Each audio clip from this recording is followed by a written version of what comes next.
Halo semua, pada video kali ini aku akan berbagi tentang teori dalam penelitian kuantitatif.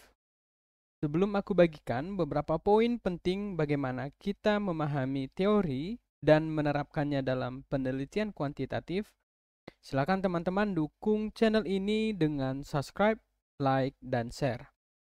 Ya, pertama sekali kita pahami terlebih dahulu apa itu teori.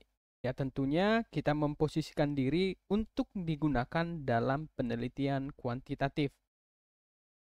Saya mencoba mengambil pengertian teori yang disampaikan oleh Ferlinger yang mengatakan bahwa teori merupakan seperangkat konstruk atau variabel, definisi, dan proposisi yang saling berhubungan yang mencerminkan pandangan sistemik atas suatu fenomena dengan cara memperinci hubungan antar variabel yang ditujukan untuk menjelaskan fenomena rahasia.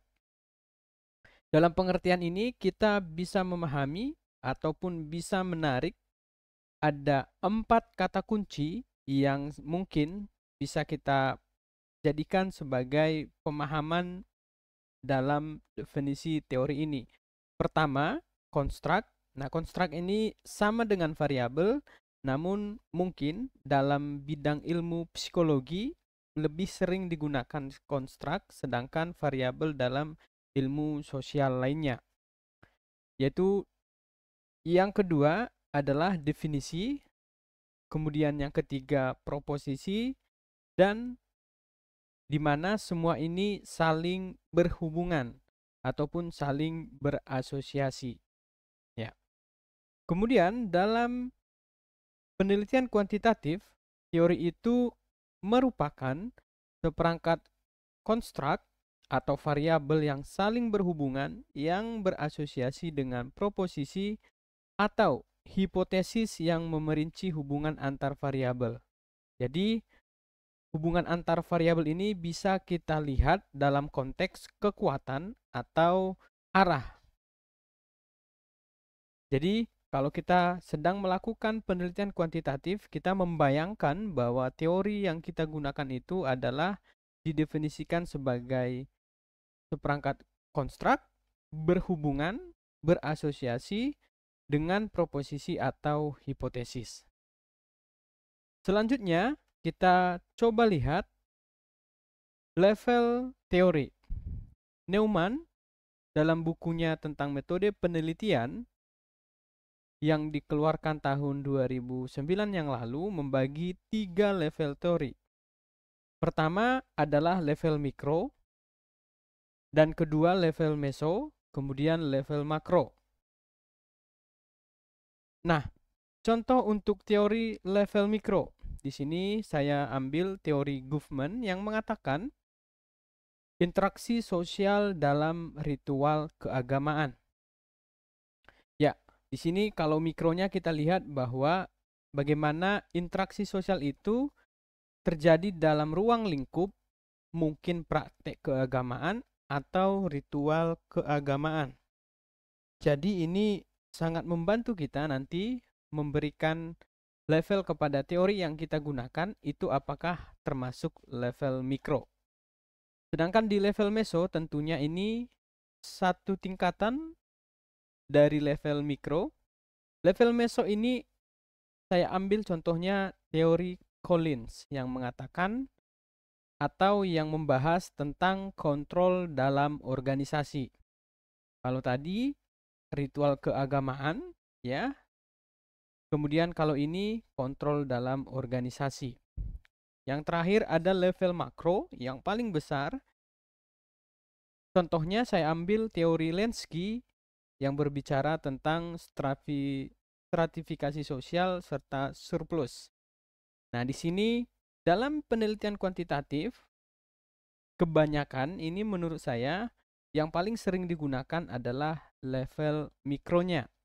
Mengapa? Karena biasanya kita mengambil literatur review dari penelitian-penelitian terdahulu yang membahas tentang topik penelitian kita.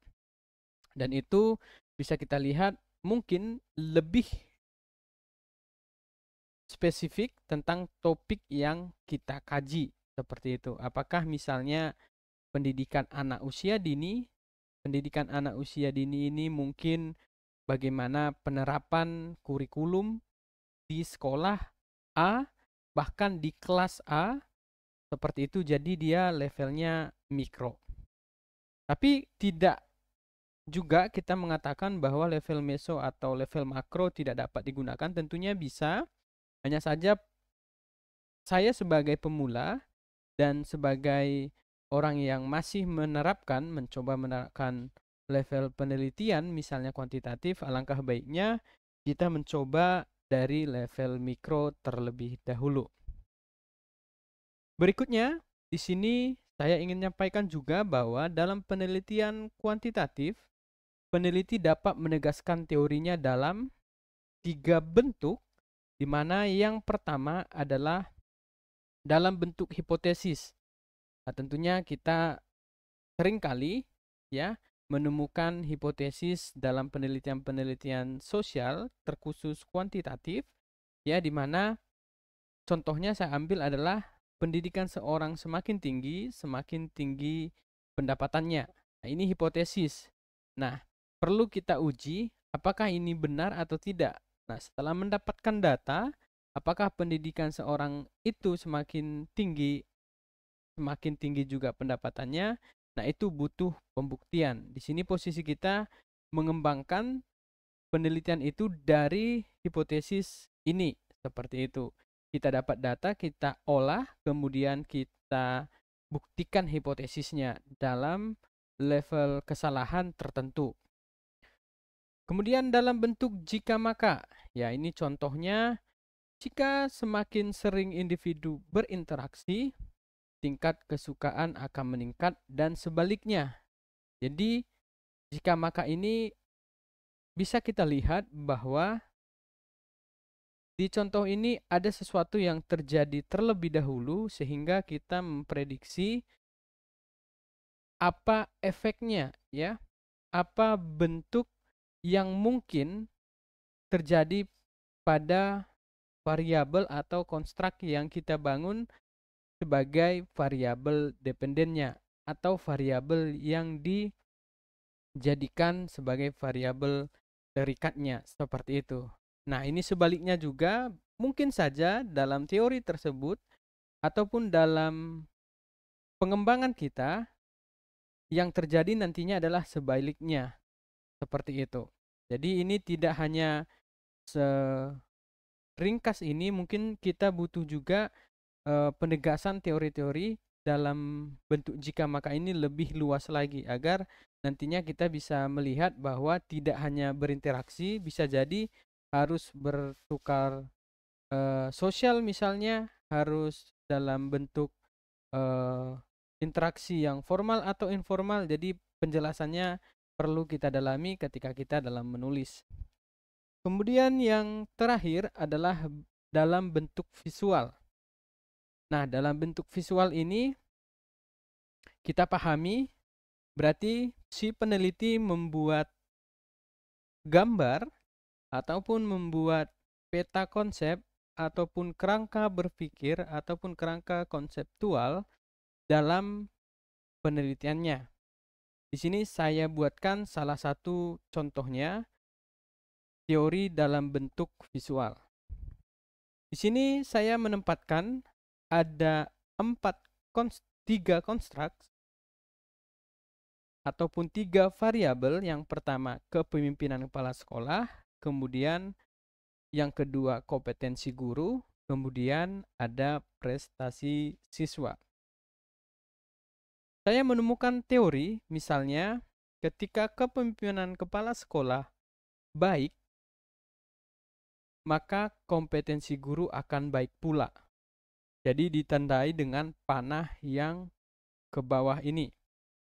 Sedangkan saya juga membuat, ya, teorinya dalam bentuk visual ini, ketika kepemimpinan kepala sekolah baik, kompetensi guru juga baik, maka prestasi siswa akan meningkat.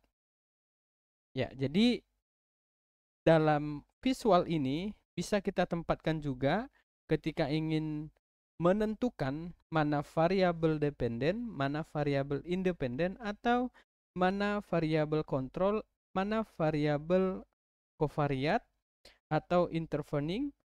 Ya, jadi teman-teman bisa menempatkan jenis-jenis variabelnya ke dalam 3 kotak ini. Misalnya saya ingin menjadikan kepemimpinan kepala sekolah sebagai variabel X, kemudian prestasi siswa sebagai Y, atau mungkin kompetensi guru sebagai Z.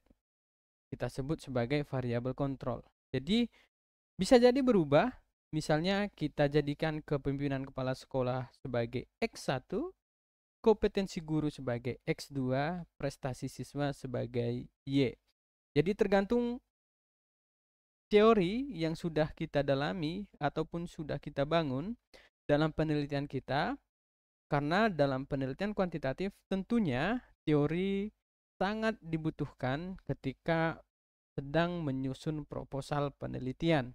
Karena nanti dari situlah kita berangkat untuk menguji teori tersebut. Karena sifatnya daripada penelitian kuantitatif adalah deduktif.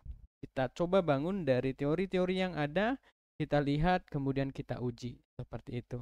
Sehingga dari visual ini, selain daripada membantu menghemat pemahaman kita, ya, ataupun bisa meringkas secara mendalam tentang variabel-variabel yang kita gunakan, bisa dilakukan dengan visualisasi seperti ini.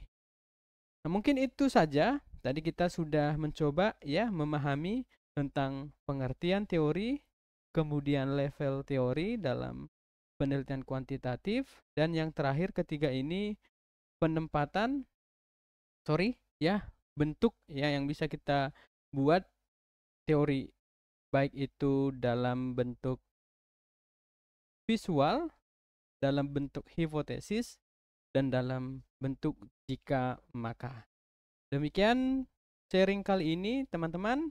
Terima kasih, semoga dapat membantu. Saya sarankan teman-teman kalau ingin membaca buku tentang topik ini silahkan ke buku John Creswell tentang Research Design, Kualitatif, Kuantitatif, dan Mixed Methods Approach. Semoga bermanfaat. Terima kasih.